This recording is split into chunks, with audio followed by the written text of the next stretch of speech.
to 4. At the lower and upper primary, the number of subjects remains the same. However, there will be more depth in each subject with greater emphasis on literacy and numeracy. Another area that we have found a need to also reform is the school uniforms for junior high schools. So yesterday, the Ghana Education Service announced sweeping changes to education at the basic level, including a change in curriculum and, controversially, in uniforms.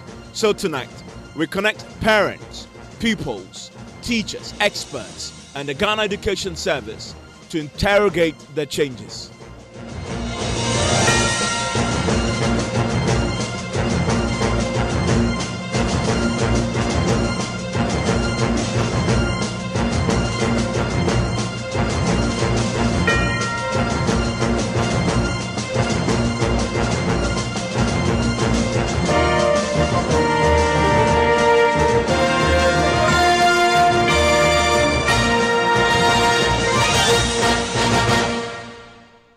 We connect at the summary of the day's news.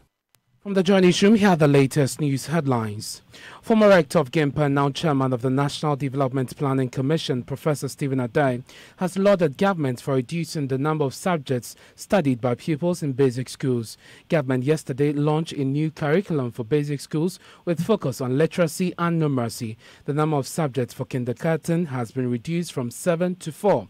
Speaking to Joy News on the margins of the 2019 Indian Educational Fair, the educationist said the move is in the right direction. I have always advocated that they must reduce the number of subjects and concentrate at the lower level on the children becoming both literate, numerate, and be creative. That's all that a child needs. And with that, they don't need to learn 9, 12 subjects in an undergraduate. So it is something I've always advocated, and I'm glad that the government is taking that measure. Called on Ghanaians to embrace the introduction of the new school uniforms for public junior high schools. Really, you've said it. I think that is too petty a thing for me to even want to comment on it. The question is that children will always go to school with uniforms. What he's saying is that the junior secondary school must be different from the primary. This gives the children some pride. What I don't want, and I think that they have taken care of it, is to insist that everybody now go and put your old uniform down and get a new one. He says that as your old uniform gets torn, you go in for the new one. And so long as that is made, then I have no problem with it. And you heard that Professor Stephen Adai, former rector of GIMPA and now chairman of the National Development Planning Commission. The Ghana Immigration Service will soon commence specialized training for its personnel aimed at enhancing their capacity to detect fraudulent and fictitious travel documents. The facility to train the immigration personnel as well as their colleagues in allied agencies was commissioned today in collaboration with the German Federal Police. Comptroller General of the Ghana Immigration Service, Kwame Etuatechi, says the ultra-modern facility will contribute immensely to the fight against transnational crimes. I am very hopeful that the commissioning of this ultra-modern training facility will boost capacity building of personnel of the service and sister stakeholder institutions that collaborate with the GIS. Some of the local agencies are the Police CID, the Judiciary, the Birth and Death Registry, the Register of Marriages, the Passport Office, the Finance and Non-Financial Institutions. It is worth mentioning that the work of the center contributes to the global fight against terrorism, money laundering, human smuggling, trafficking, drug trafficking, and other transnational crimes. It conducts investigations and analyzes passports, visa, marriage, birth and death certificates, and residence permits. And that's Comptroller General of the Ghana Immigration Service, Kwame Etuatechi. Minister for Works and Housing Samuel Atachia has revealed Ghana has secured a $200 million facility from the World Bank to enable Ghana permanently address the perennial flooding and poor sanitation challenges in and around the Odo drains. Speaking on the state of the country's major drains, Mr. Atachia enumerated a number of flood-prone areas expected to benefit from the World Bank facility. The World Bank had to appreciate the fact that we didn't need 100 million to do this. And when we really pushed them that to give it a permanent fix so that at the end of the day, Ghana can rest for a long time, they've increased it to 200 million. And $200 million, we believe, will be able to sort of contain the kind of things that we are going through now. We'll be able to tackle the outdoor challenges. And that's Minister for Works and Housing, Samuel Atachian. These are the latest news headlines. We connect after this break. Financial services, providing knowledge and support and solutions. Customer-oriented, superior services. Your success our portion. Trusted, innovative financial services, providing knowledge and support and solutions. Customer-oriented, superior services. Your success our portion. 10 good years of loyalty, service with integrity, protective of our Ghanaian brand. 10 years of excellence, 10 years of loyalty. Your success our passion, oh yeah. Your success our passion. Your success, our passion. This is what you've been waiting for. The internet experience you've been dreaming about. Welcome to Vodafone's Gigabit Net. Music, pictures, and large documents downloaded in seconds. Lessons from your favorite online masterclass streamed right into your bedroom. With Vodafone's Gigabit Net, it's not downloading, it's downloaded. It's not sending, it sends. It's not buffering, it's streaming. Switch to Vodafone and get the real 4G experience on Ghana's only Gigabit network. Get 100% bonus for every daily, weekly, or monthly bundle purchase via star 700 hash. The future is exciting. Ready? Thank you, folks. On my A list today, show some love for Contractor EB. So, Contractor, what do you think about the country's changing skyline? Oh, send them down there, Yuma. Across skyline, they change you, papa. Wow. Contractor, don't you get worried when you hear of buildings collapsing? I'm out for an one on Tassam. It is the likability of using low quality product. Please explain why. Yeah, cement is no quality on the gasem. Village of Fefu. It was built with gasem. Says the gasem is construction. Osi ho pumping. She N1. Can you tell market? Kotokana Kumasi Airport. Cape Coast Stadium. Atwabu gas project in na. Gasebo. Messi what the quality. You know what is the quality? Gasem. 3 cement grades. Greater value. Gasem. The nation builder.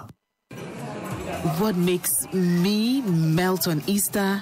My family together. Oh, that's sweet. Yes, it melts my heart when my family comes together after shopping at our favorite Citidia supermarket and enjoy special meals for everyone. How sweet.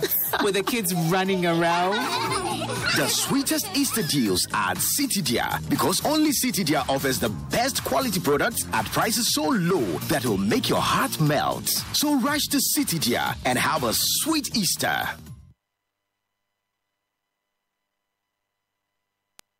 It's your day off and you end up looking after the baby while your wife goes off to work. You realize you have no idea how to change a diaper. So you video call your wife. Hello, darling. Yeah, hello. Kojo, is everything all right? Everything is not all right. I'm not seeing Topo. How do I change a baby's diaper, please? Kojo. Okay, first, put the diaper.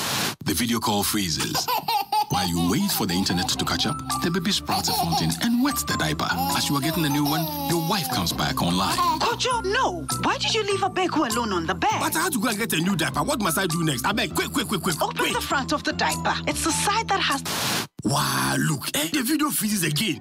Abba. By now, you know where the conversation is going. There's no buffering in real life, so why accept it from your internet connection? Get connected and experience ultra-fast internet to your home, powered by MTN Fiber Broadband. We're there for you, everywhere you go.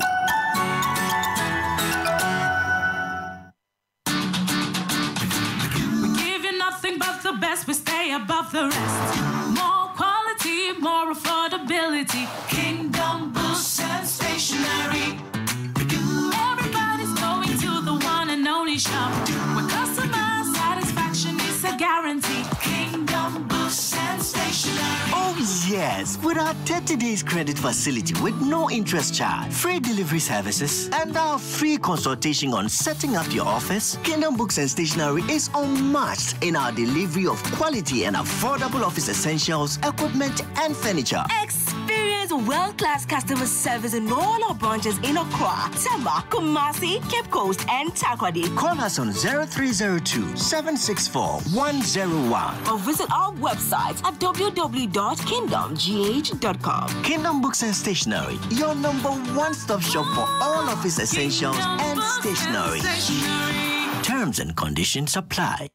Let us help you bank with the right bank. At First National Bank, we're more than just a bank. We're a digital partner that actually understands your business. Enjoy massive value with our various banking solutions. Get a business check account, a day-to-day transactional account for all businesses from all sectors of the economy. Access our online banking enterprise and bank your way 24/7. Invest with our short or long-term options that enable immediate access to funds. Optimize your cash flow, raise capital, and acquire assets with ease with our lending solutions. Trade with speed, consistency, and innovation with our global payments and forex solutions. With so much value up for grabs, there is no reason not to bank with First National Bank.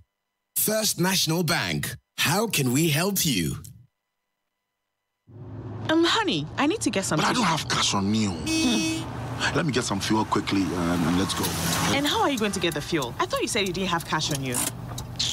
What is this one? My Puma card. All it takes is a card. The Puma card allows you to buy fuel cash-free from all Puma energy filling stations. You can use your Puma card with any Visa point of sale and ATM across the country. The Puma card also works on mobile money. You get amazing discounts when you fill up with your Puma card. So register for free and get your Puma card instantly at any Puma filling station. And you only got one for yourself, eh? Yeah, would I have had my piece of mind? Oh, thank you, honey. And where are you going? I'm getting something from the shop real quick. I need to test the card. Puma card. Cash-free convenience.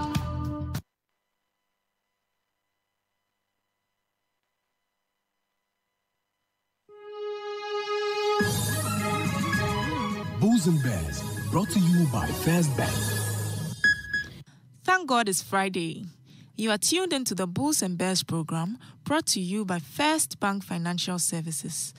Let's take a look at the last group of members on the Ghana Stock Exchange, the Government Securities Dealers, also known as the Primary Dealers.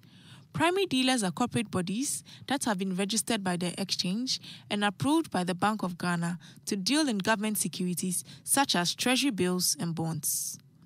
For our cherished listeners who missed out this week, here's a quick recap of what we discussed. The Ghana Stock Exchange is the only stock exchange in Ghana. Do you remember when trading started on the Ghana Stock Exchange? The date was November 12, 1990. The Ghana Stock Exchange is a public company limited by guarantee and has 3 members, the associate members, the licensed dealing members, and the government securities dealers. Contact our brokers for your treasury bills and stocks on 050-155-5247. I am Edina Myatepe.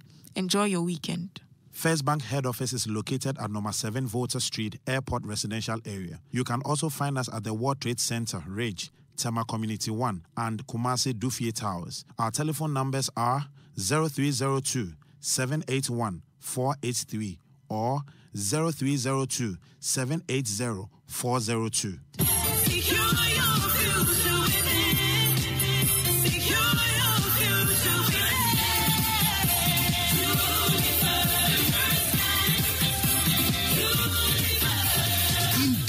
Secure your future with First Bank.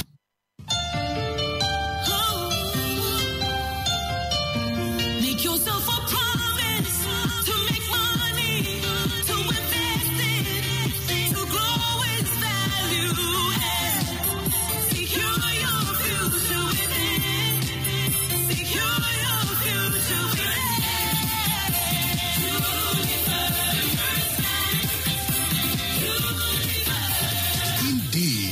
Secure your future with First Bank. Our products and services include fund management, First Fund, Heritage Fund, Pensions Fund Migration and Management, Corporate Finance and Advisory, Brokerage Services, and Investment Research. Contact us on the 12th floor, World Trade Center building, or call us on 0302-660-709 or 0302-632-123. First Bank Financial Services, truly first.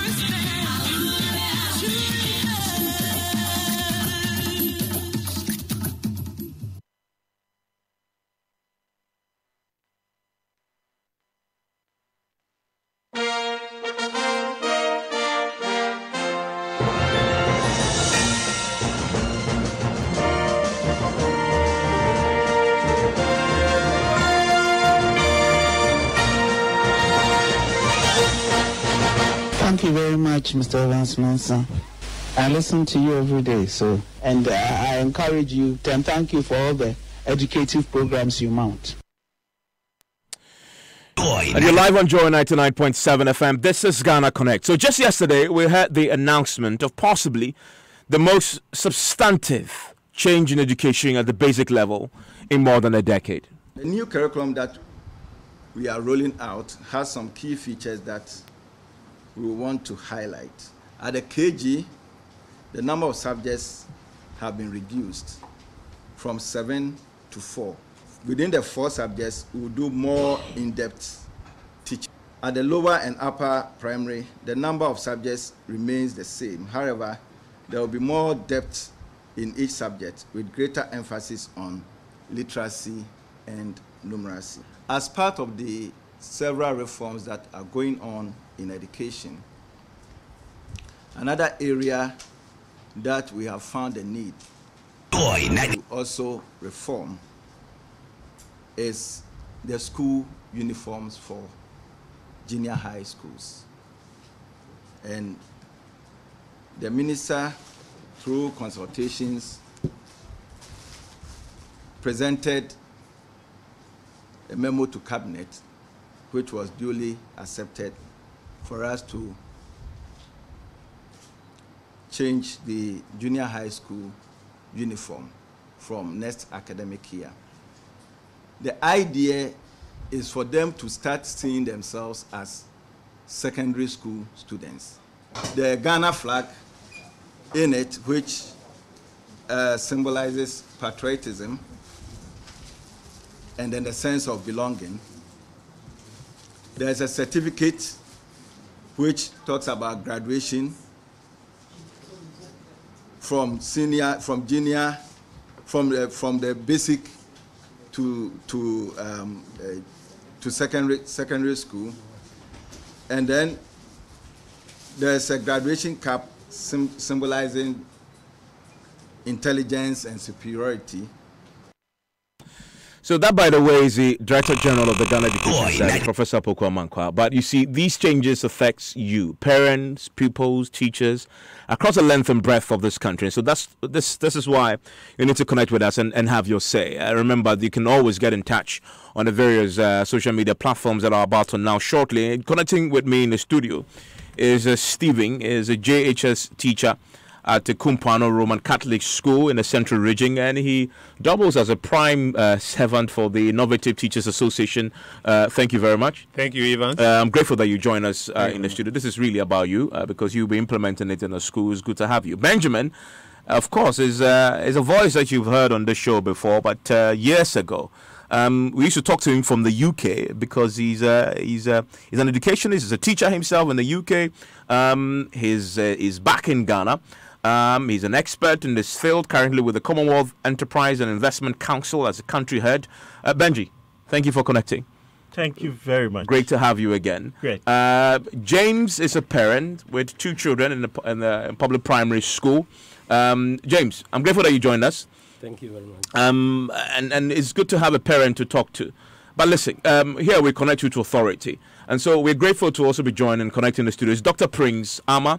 He's the incoming executive for the National Council for Curriculum and Assessment, NACA.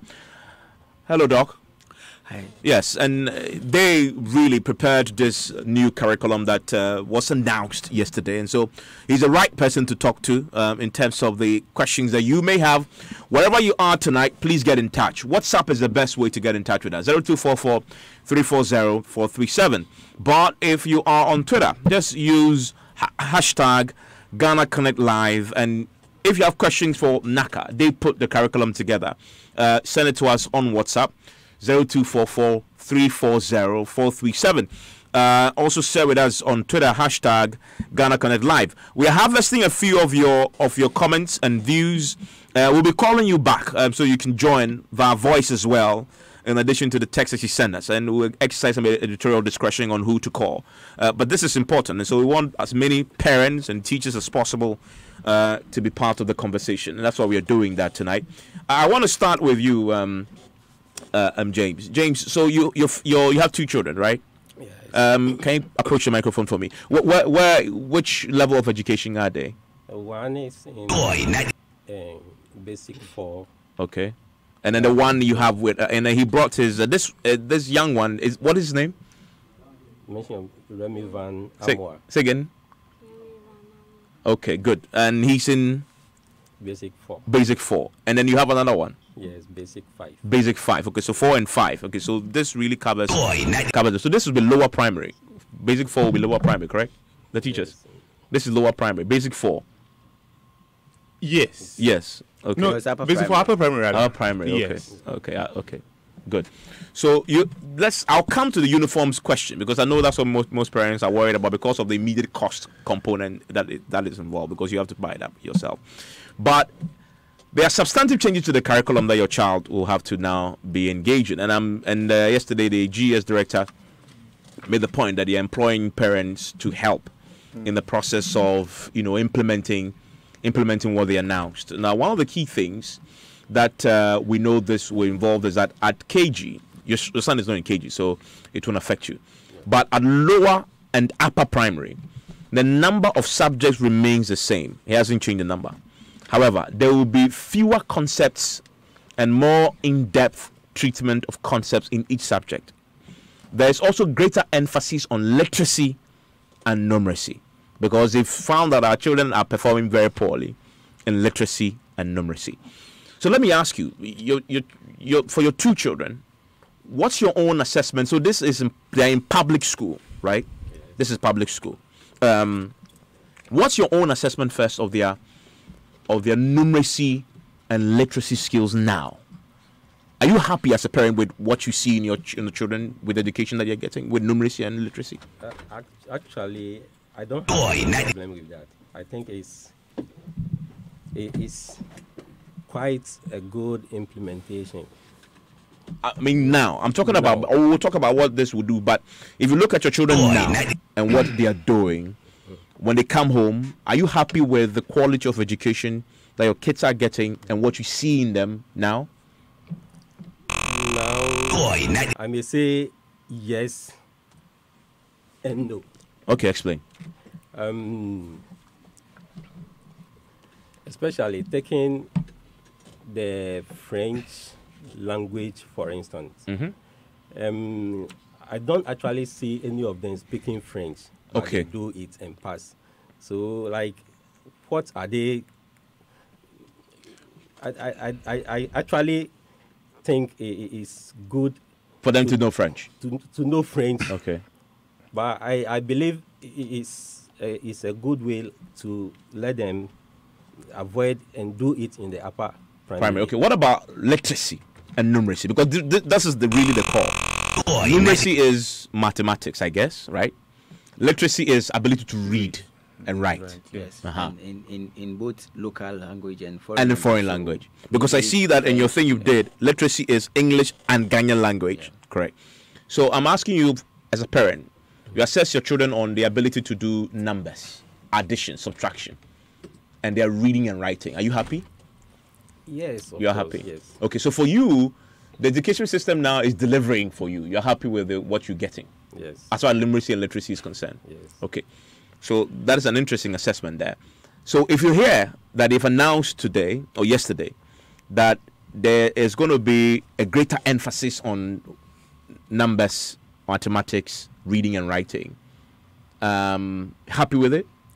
Very happy with it. Okay. And they also want to reduce the number of concepts that they bombard the children with. So they're going to come up with fewer concepts. You like that too? Yes, I okay. like that too. Okay. Let me bring in the teacher. Yes, What's your own assessment? What's your reaction when you heard it? To this? No, yes, to the curriculum changes first. Deja vu. What does that mean? Nothing's going to change. Why do you say that? Much ado about nothing. Explain. You don't bring the change in the contents of what must be taught in school and think that by virtue of doing so, it will work. We need to analyze where we are coming from, a perspective of using education to develop the nation. Yes. And so, if you do assessments of what we used to do before, way back in time in JHS concept, do you remember that concept? That no, tell me. The students will get skills when they complete, JHS. Okay. Do we see that right now? Skills, explain. That's asking the technical skills. Yes. So we used to do vocational skills. Yes, and all that. And then we had this board that we take to the school. Drawing boards, yes. etc. Back in our day. We did carpentry. Yes, and all that. I must say, I still my knitting skills I learned from when I was in JSS. But really, an ability to knock a few things. So I do a lot of things at home. Are you aware that artificial intelligence has come to knock off all these skills that you need? That machines can do them. So we don't need these kind of stuff that we are doing in our schools. Really. So you see, we must have an education system that is based on international best practices. But this is international best practice. Yeah, but that's what they will tell you. But when it comes to the implementation, we are not investing in education. Okay, we'll come to that. There are two levels of this. Yes. There's implementation. We are not there yet. They've just announced it. Yes. I'm looking at what they have announced on the face of it as a teacher. Yes. Right? Okay, so let me take from this perspective, from our point of view. So let me specific. Let me just go to some of the specifics. So for KG and primary school subjects pillars, they'll have numeracy, literacy, which is English and Ghanaian language, science, creative arts, history, our world, our people. That is religious and moral education, agriculture, computing, and geography. Wow. Then there will be physical education, RME. Now, if you go to KG and primary school learning areas, integrated. This is what they will have now. They've reduced the number of subjects to only 4. Okay. And so they will have numeracy and literacy, creative arts, and that will, because Naka is here, I'll ask them what creative arts entails. Creative arts, and then our world, our people. Only 4. And then if you go to KG and primary school subjects and pillars, the same as I mentioned earlier, and the reason is simple. The research shows, and this is according to GE's own research, that the current landscape in terms of learning outcomes is not encouraging. It says, for instance, in 2018, the National Education Assessment showed that only 16 to 25% of pupils met the benchmarks for literacy and mathematics. And that's why they are putting a lot of focus now on these two subjects. My question to you as a teacher is that, isn't this good for you? First of all, the subjects are too many. Okay. They've reduced it. They've reduced it. At the lower primary level. Okay. Yes. That is at the KG and primary at the level. lower primary level. That's what I'm talking about. Yeah. Okay. It puts at lower primary. That is the 4? No, the one you're talking about. Okay, so it's KG and primary school. Okay. That is numeracy, literacy. That's what they've reduced to 4. Okay, so I'm talking about the upper primary. Yes, they have 1, 2, 3, 4, 5, 6, 7, 8. But that includes physical education and RME. Physical education? Yes. In our schools? Yes. I mean, there's no time for that. In fact, the timetable does not cater for any of those things. In fact, they don't have field at all in some of our schools. That's the truth. Most of our compounds in our schools have been converted into buildings, so the children do not have any avenue to play. What I'm trying to say here is this: if you come out with this policy or the change in curriculum, what I'm saying is that, is it really about changing it that will solve the problem, or really going down to the basic to see what the real problems are? But you have to change it before you implement. Yeah, but what I'm saying is that the first one that you were changing was the content of what the teachers must teach was the only problem, or there were issues that you, the employer, GES, ought to have done that you are very woefully to do. For example, supervisors are not coming to our schools to supervise teachers and their work. They used to come twice a term. Now they come once a term, and sometimes they don't come at all. Question is GES giving them the tools at the district education offices for them to do their work In our opinion, safety supervisors are not supposed to sit in the district office of education. They are supposed, their work is out there. So when they wake up from their house, they should dress up and move to the schools. But that's a question. That's not a question of curriculum. Yeah, but I'm asking a question about curriculum. The changes they've made. Yes, and I'm saying that they made the changes. All right, that's the paperwork. First of all, let's start from there. Do you think these changes are what you need as a teacher to be more effective in teaching your kids? We need more than that. We need teachers to deliver. Okay. Let me tell you one thing. Let me give one thing. So you see, but the reason why I'm doing this is that I know you need more than that. So you need the tools, you need the resources. But I will come to that question because there's a whole conversation on its own that will come to. But let's start with the curriculum. Okay, so let me address that. That they've changed. Yes, let me address that issue. I told you that it's too many. Okay. For some strange reason, we still think in that illiterate mother trying to feed a child. So the more you give the child, they ask, are you full? And that's the end of the argument. The nutritional content of what the mother is feeding the child is out of the question. And so we import this idea and bring it to education that the more you push it in there, as in bringing more subjects, it means they will do well. It doesn't work that way. But they've reduced the subjects. In some aspects, in some areas. Yes. But upper primary, 8 subjects. 8 subjects. It's the same. It's the same as that one. It's the same as you had before. And the period has been increased to 50. Okay, it means that the content is not the same. The content will be expanded. Okay, the content will be expanded. So the content hours or the instruction hours will be more than usual. You understand my point? And I'm saying that it is not the number of hours a child sits in a class to learn. That's the issue. It's the quality of tuition that goes into the hours that the teacher is going to. Look, we have teachers in our schools teaching ICT. In our schools. And many of them cannot even do ordinary typing. Yes. If your teachers lack a basic skills such as just typing, using maybe Bacon to type, they don't know. How do you then bring this computing business for them to do? When President Kufuor brought this ICT in our basic schools, they just printed books. End of story. JoyFM will move to several places in the north, everywhere, central region, where there are no computers. You remember? True. Great. So one of some of these stories there, you, the media, you have more. It's good that the people who design the curriculum themselves are here, so we can ask them the questions. Dr. Ama, that's a teacher giving you his view on your curriculum. What do you say to him? I think that thanks very much and good evening to your cherished listeners. I think that he has not had access to it. He hasn't read them. Have you seen any of the curriculum? The new one, you mean? The new one that's circulating on social media? Yes, I've seen them. You have seen them? Yeah, the numbers. And you are still saying what you are saying. It gives me the impression that, in all sincerity, he has not read any of the document at all. Break it down for us. So first, the periods have not changed. The 50 periods is the same. It hasn't changed. It has not been increased. The second thing I wanted to make is the fact that he raised an important point of implementation challenges. Okay. And to say that nothing has really changed. A lot has changed. And I'm happy that he's a teacher. He's going to go through the orientation and training. Oh, so you're going to orient all teachers? Exactly. On this particular through it. So that's it. That's good. Now, what has changed?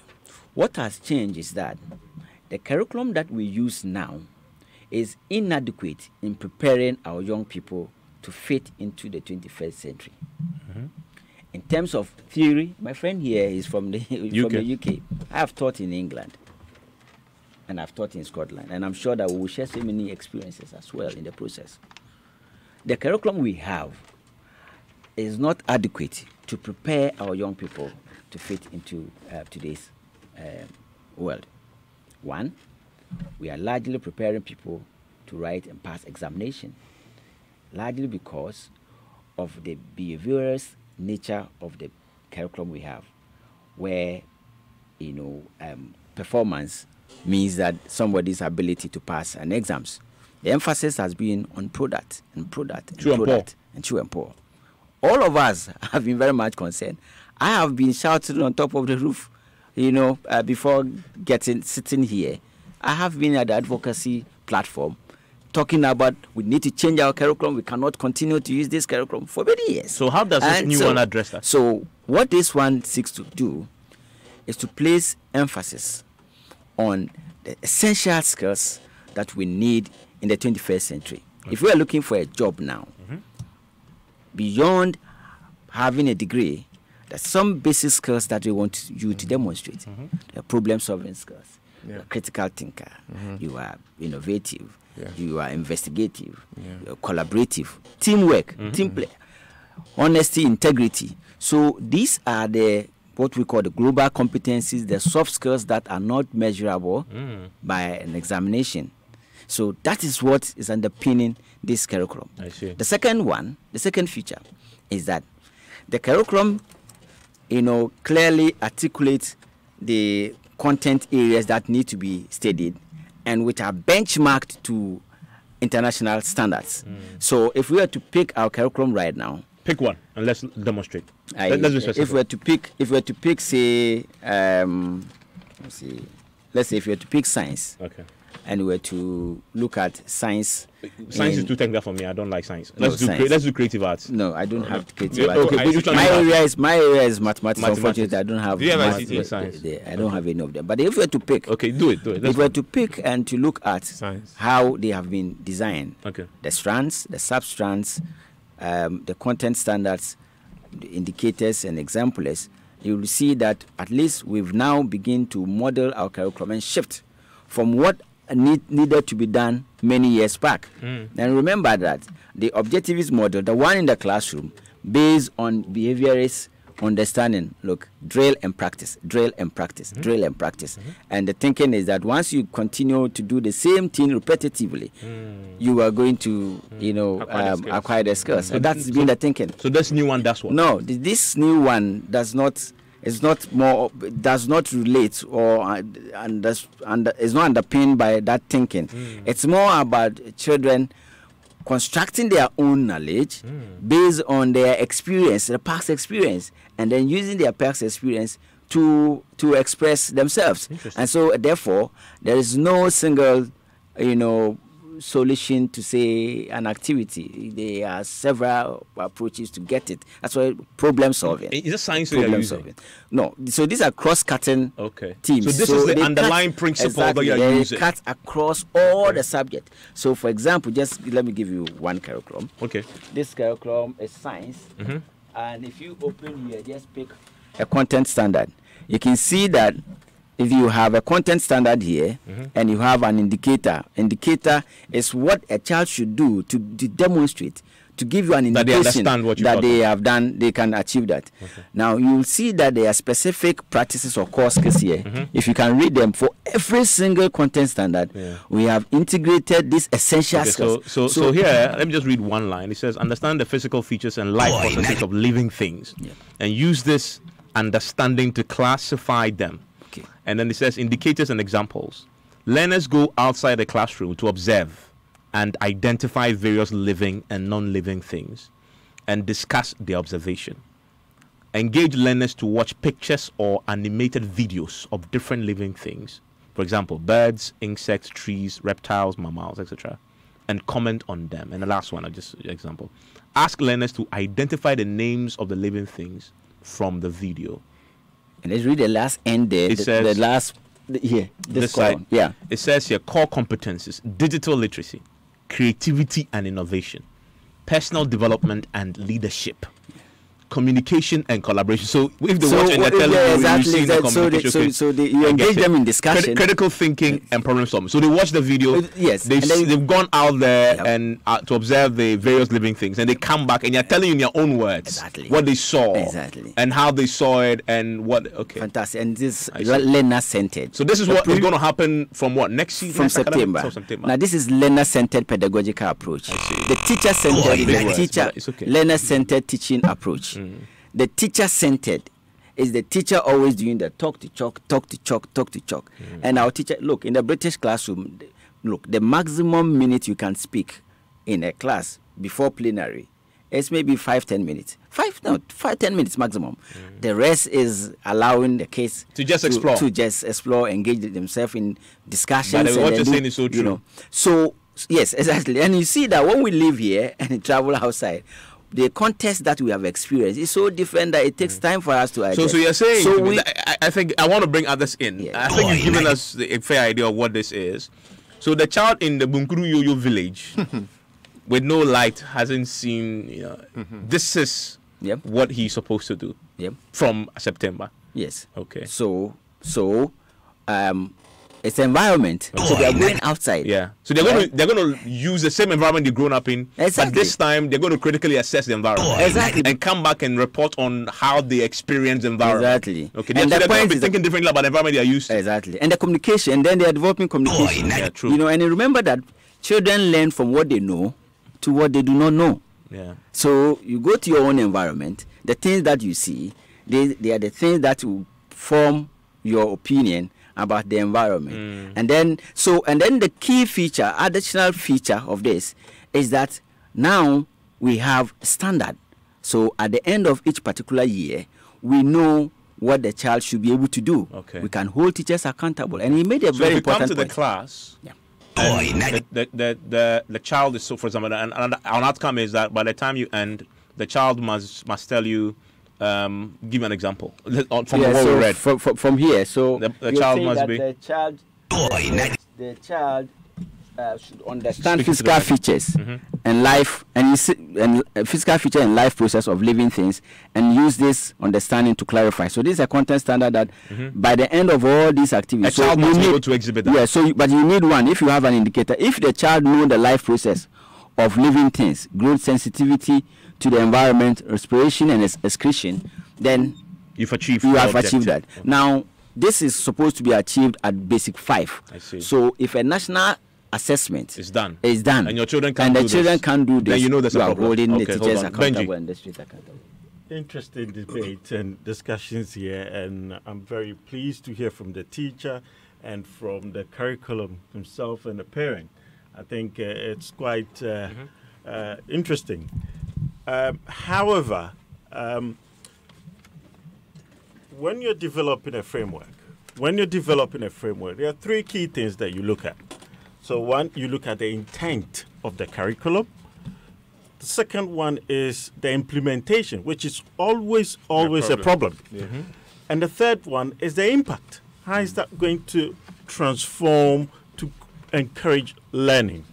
And I'm glad that the teacher is actually here. And in curriculum development, which I've been part of this, the key things that you look at.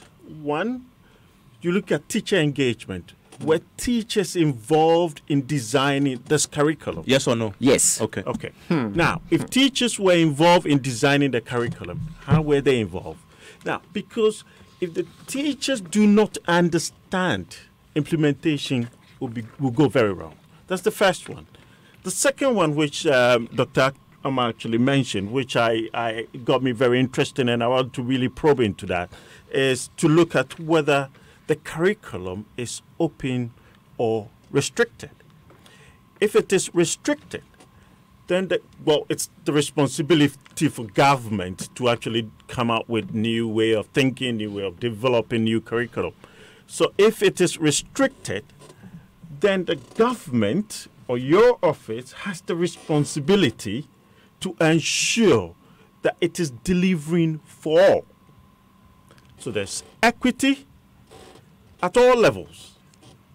However, from the UK experience, when curriculums are being developed, it's open. So, for example, you talked about skills, which is very, very important. You talked about benchmark, which is also very, very important. And you talked about access. These are very, very key, important points. But the point is that if I'm supposed to do a particular learning, so, for example, I'll use history, and I need to develop a certain skill. If the curriculum is open, then obviously the things that you're talking about will happen. So, for example, if I need to learn about the history of Ghana, what set of skills am I looking for to be able to achieve that? What that means is that if a school in Dansuma or a school in Tema is teaching about the history of Ghana. This particular school is teaching about the history of Ghana. That school can teach about the history of, for example, Togo.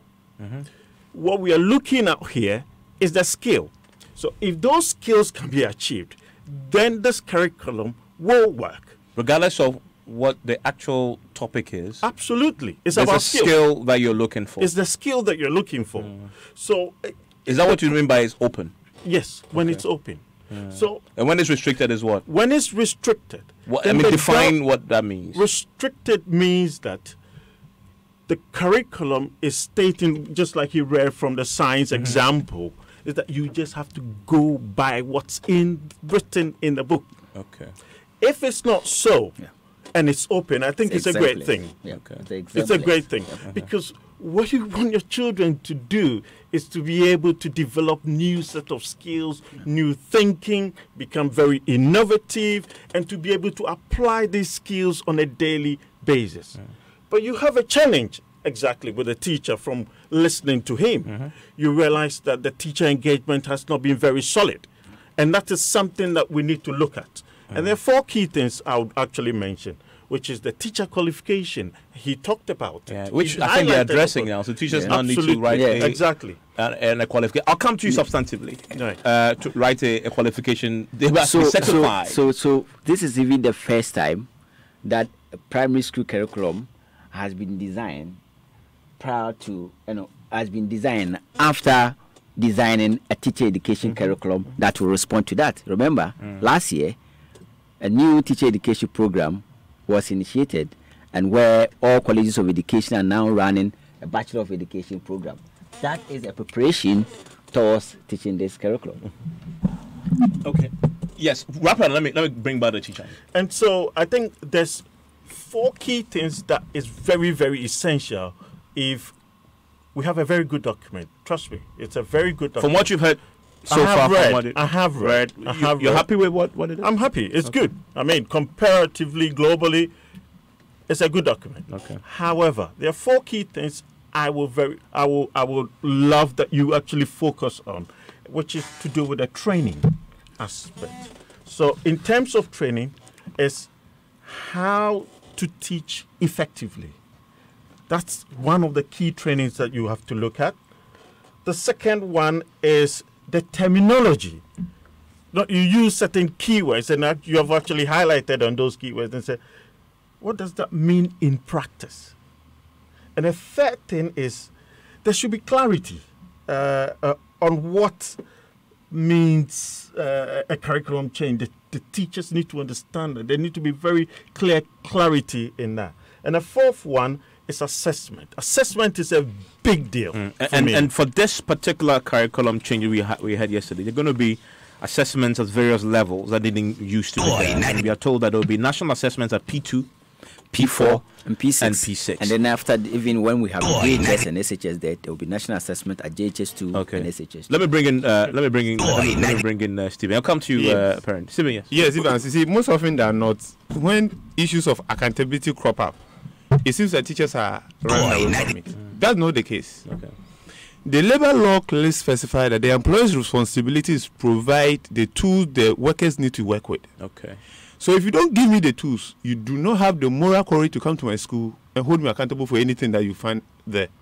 So you can come to my school and do this assessment. But if you don't back this one up, what the teacher needs to deliver, you're a journalist, you go out there to report, and your marks are not working. Will your superior hold you responsible for that? No. So what we are saying is that, fantastic, you and I know Ghana write the best laws in the world, right? And put on a shelf to gather that, right? Other countries come and learn from us, and they implement it perfectly, but we don't. What I'm saying is that you can have the best document this world has ever seen. If you're not prepared to invest adequately in that, not just anything like this capitation grant will be running, that's a joke. Go to Japan. Most of these countries that we cite as example, if you don't invest in the basic education, you will ruin the lives of the persons passing through. And that's why someone can get to JHS level and cannot write his name. Because the problem is at the basic level. The problem is not at the senior high level. It's at the basic level. So if you don't address the problem, but I was like that. By the time I finished primary six, the only thing I could write was my name, nothing else. Okay, I could read at I'm serious. Yes, I couldn't read. Class 5. I could read. I started reading in JSS 2. Yeah, that's not a problem. Yeah. Oh, it's not? No, it's not. No. I don't think it's a problem. Oh, really? I think what your teachers or the school should have identified that probably you have a need and they need to attend to that. So I think it's a holistic problem rather than... Evans, listen. We are talking about creativity here, innovation, and all these fantastic words, right? Mm-hmm.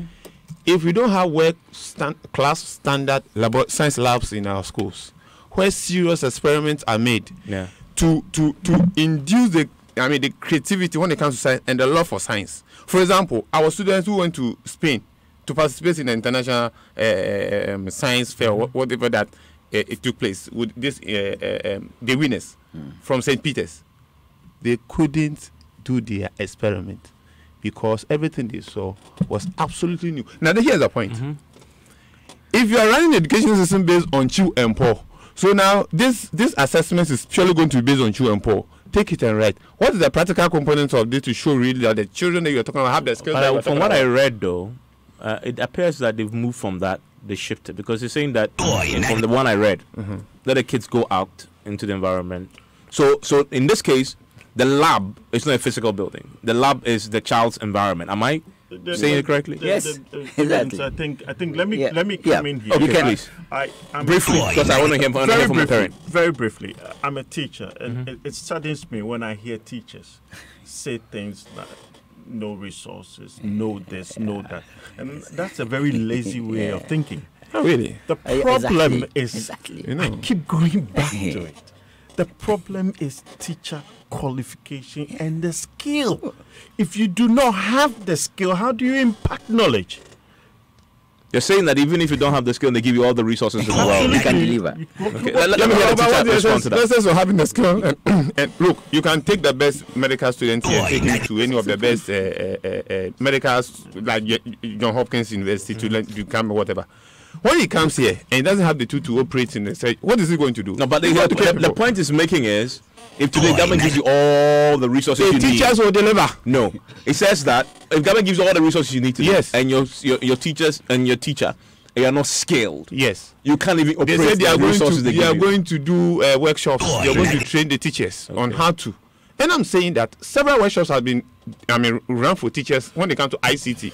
But the point I'm making, they don't have a computer. They don't have a computer. Okay. Even lights. There's no light. Okay. Hold on. I'll come to you, Doc. But let me hear the parent. You've heard a lot about what your children are going to experience now. Give me your own assessment now. Now that you've heard all the experts, Doc. Oh yes. What Doc I just read? Yes. Yeah. Just said. I believe is. I'm more to listen to the parent. Yes. That when it becomes solid, it will actually work. Okay. So to me, I don't does it give you confidence listening to the new way you're going to teach your children? So much confidence. So much confidence. Yes. Okay. So that is the parent's verdict. The parent's verdict is different from the teacher's verdict, but he's happy. So yes, Doc. Evans. Yes. Education reform, or education is a system, has several components. Yeah. So we at NACA, for example, we're working on curriculum. There are other reforms on teacher education, changing of how teachers are trained, changing the curriculum for training teachers. Will you be training the teachers? Yes, on this one. You will be doing, yes. Okay. And then the initiation of teacher licensure regime. These are all part of reforms to make sure that we produce. Which are started, by the way. That's started. It's all part of, they fit into the reforms in ensuring that we have high qualified teachers in the classroom. Then that's done by the National Teaching Council. Then you have school accountability. Ensure, look, if you, in some jurisdiction, when you get to a classroom in 5 minutes or 10 minutes, if a supervisor comes around, he should be able to tell what you are doing or at what level of the lesson or what phase of the lesson you should be. We don't have that here. So there are reforms on teacher accountability being led by the National Inspectorate Board. That very soon you will see that all of these are going to work together to see how the curriculum will be implemented. So there are several reforms that will come together to make the implementation of this curriculum reform very, very efficient. But let me make this. I am not oblivious of the concept of rhetoric and reality gap, especially within the context of these are big policy formulation. What the policy is saying and what is happening in the classroom. We are not. You are aware of that? We are very well aware. Addressed? So that's what is being addressed because we know that there are several reforms that have taken place and we were not able to achieve the expectations of the reforms because one, lack of implementation fidelity. To what extent the people who are supposed to implement the curriculum reforms did so, to meet what the curriculum, what the reform expectations were. So for this, the teachers need to be trained. Fortunately, pre-service teachers are already being trained to come and teach this. So we don't have a problem. Hold on there. I want to bring in what you're saying on social media because there's a lot of it. Ernest. Let's start from OEB. Ben says, I applaud the reforms, especially the 2-year interval assessment. I also hear printers are being prepared for GS district offices. This is good news. From the Bonafo region, Ni Saki says, please ask the gentleman from GS whether the new syllabus came with a digitized videos that he is talking about. This one says, Evans, why can't our leaders first look at the current state of infrastructure at our basic schools and then the number of subjects that are studied there? We are pleading with government to take a look again at the uniforms. This one says, Evans, I'm listening from Pando. I don't see anything wrong with these reforms.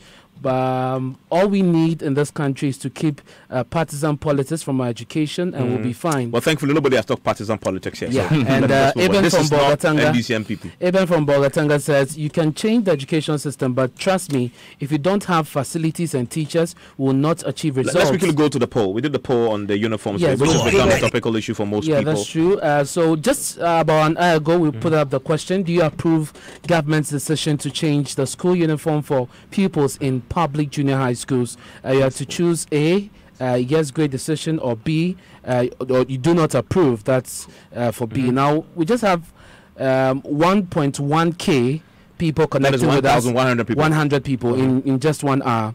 40% say yes, they approve, and 60% say no, they do not approve. Okay, so that's an indicator there. That's 1,100 people. 40% say they don't approve. And 40% say they approve, and 60 do not approve. Okay, let me hear from the parent. So one of the announcements they made yesterday was that the uniforms are going to be changed for your children. What's your own view on that? Uniforms. I don't think you are going to pay it yourself. Yeah. This is very difficult. It's difficult, huh? Why do you say that? I think they should review that. Okay. Is that like you don't want it at all or bring it, but if you bring it, the government must provide it? To me, I think the uniform, I don't have anything, I don't think the uniform it's important. It's important. Okay. I don't think the uniform is important. Only if they are shying away to what the guns normally say about the uniform, which is the Kukote and the Kukote and Kate. Yes. Overchange it, yeah. Okay. So, but for you don't think it's important as a parent. Okay. Gwanji, what's your view on this uniform? Because the parents are very not happy with it. Well, is it important or not? Let me give my experience. For me, I will argue this on the point of economics. Okay. Purely, really, for parents. But beyond economics, I went to Saito, true Saito. Yeah. I tell you something. When I used to work with Kunti and Katia, it affected. They had a psychological impact on me. Right. When I walk out and I see my peers, kids at my age, wearing something else, I felt inferior to them. Okay. And this was me in Saito. Okay. Because the bright colors, and mine was, and they tease you, and you go to competitions and other kids are there from private school and you're wearing something else. So that is my experience from Saito. Okay. And so I get the economics argument because a lot of my parents could definitely not afford if you ask them to change it. But as a child in school, I was craving for something else to wear. So as a teacher, what's your own view on this uniform thing? Well, for me, I do not think that is irrelevant here. Okay, but they have introduced it. It's part of the whole change. Yes, but the point I'm making here is that we need to focus on what's more relevant than this issue. But the last point here is that Rwanda has launched a satellite to provide internet access to schools in rural areas. Yes. Ghana has not done so. Okay. And I keep saying this, and I don't know where this is coming from. The teachers do not have the tools to work. Chalk. If you don't provide chalk, how will the teacher teach? They are sending printers to schools now. Printers. Oh, we know the stories of some of these things. The ROG laptop that were distributed. They disappeared, I know. Yeah, it's gone. So you see, we have seen... So that's where your skepticism is coming from. No, you've heard it before, but it hasn't been delivered. Yes, and it's continuing. For me, that is going to change. Do you have any input in this change of uniform, NACAP? No, not at all. But I think that for me, I would have even wished that both GHS and all change their uniforms. Both GHS and SHS are located in the same campus. Okay. I am for a comprehensive 6-year senior secondary school program. A comprehensive secondary school program. And I think that change of uniform is not a big deal. It's not an issue at all. I mean, even in the secondary school now. You have some Form 1s wearing different uniform than Form it's not a big deal, but for the economics point of view, and then the parents, are they now buying school uniforms? Sometimes they don't. Yeah, are they buying? My understanding is that the new one will not be more expensive than the old one. Let's see what the director general I'm grateful all of you for joining us. This is a conversation that definitely cannot be exhausted in 1 hour of conversation. We will have more of this in the coming days. My name is Evan Spencer. Thank you for connecting.